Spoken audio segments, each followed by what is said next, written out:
In this video, we're going to be going over the basics of drum production in Soundtrap.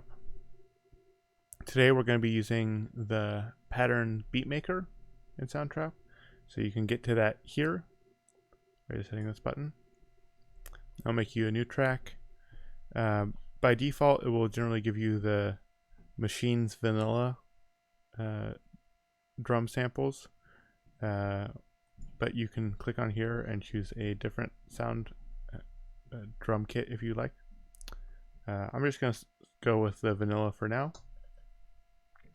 But when you start using the pattern maker, you'll see this grid here, and this grid is called a drum sequencer or a sequencer, and it allows you to punch in different squares, and as you hit play, this little dot at the top will move across, and whenever this dot moves above a square that is lit up, it will play whatever sound is right here. So in this case, everything along this line is kicks, so whenever there's a lit up square, it will play a kick as this dot moves across. So if I hit play, you see it played those three kicks in a pattern. So for this example, we're going to reduce the length of our loop. So I'm going to click here to turn on the loop or the cycle, and then I'm going to click here and drag this shorter so I can make a shorter drum loop. And as you can see, as I move this will light up or not light up, just showing that's where the drum beat will end. So I'm just starting with making a shorter drum loop so that it will loop back and I won't have to wait for the dot to come back for very long. So if I hit play now, it will play our thing, the dot will move across, and then once it reaches the end, it will come back and play it again. So I have some kicks in here. I might want to add a snare next. It is fairly common to have your snares be at the beginning of the second beat and the fourth beat, or at the beginning of the third beat. So this is 1, 2, 3, 4. There are no rules, however. You can experiment and just sort of put snares wherever you'd like. But I just want to share some tips as to how you can make drum beats that you're more familiar with hearing. So I'm just going to continue putting some snares in here. Add some more kicks.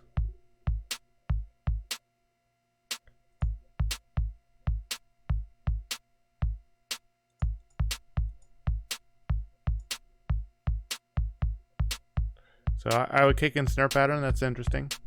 I want to add some hi-hats. So one thing that I could do is just click and drag across to make lots of hi-hats. So now every single dot, it will play a hi-hat sound. That's, I think, reasonable.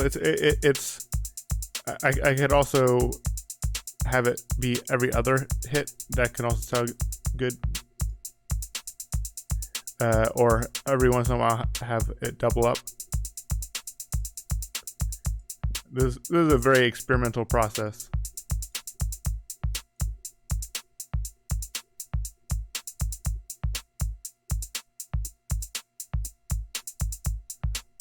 Sort of interesting. If I click add here, I can add another sound.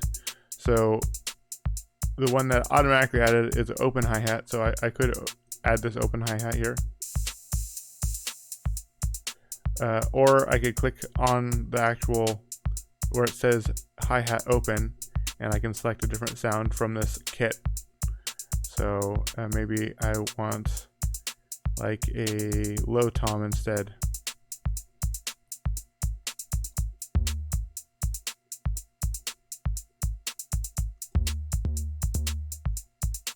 And I'm just sort of experimenting around with where I want to put it. This low tom sort of reminds me of a kick drum in a way.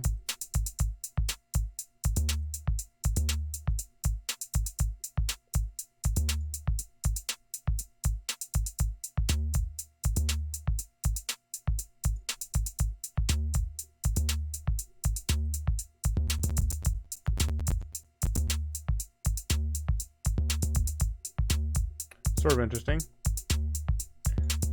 Add another sound. I'm gonna go with crash. Or maybe, no, I'll go with ride. I don't like that sound. Let's try crash.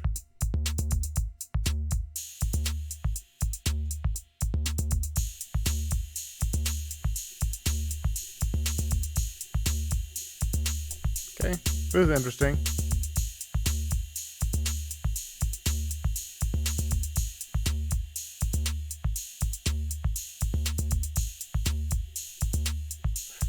What if I have the crash with the snares?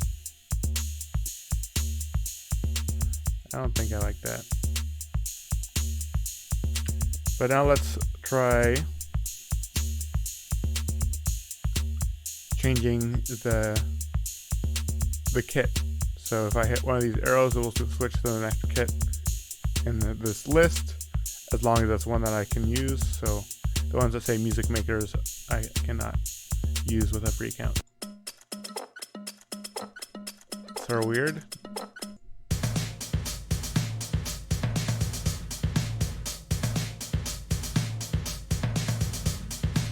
This is sounds like a more traditional drum kit rather than electronic.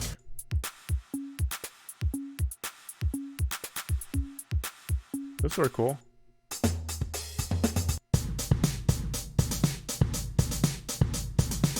Oh, this also sounds like a more natural drum kit, and I dig it. So other things that I can do is I can adjust some of the effects here. We have a reverb pan, which is left and right. And then volume, pretty straightforward. And that is the very basics of using a drum sequencer in Soundtrap.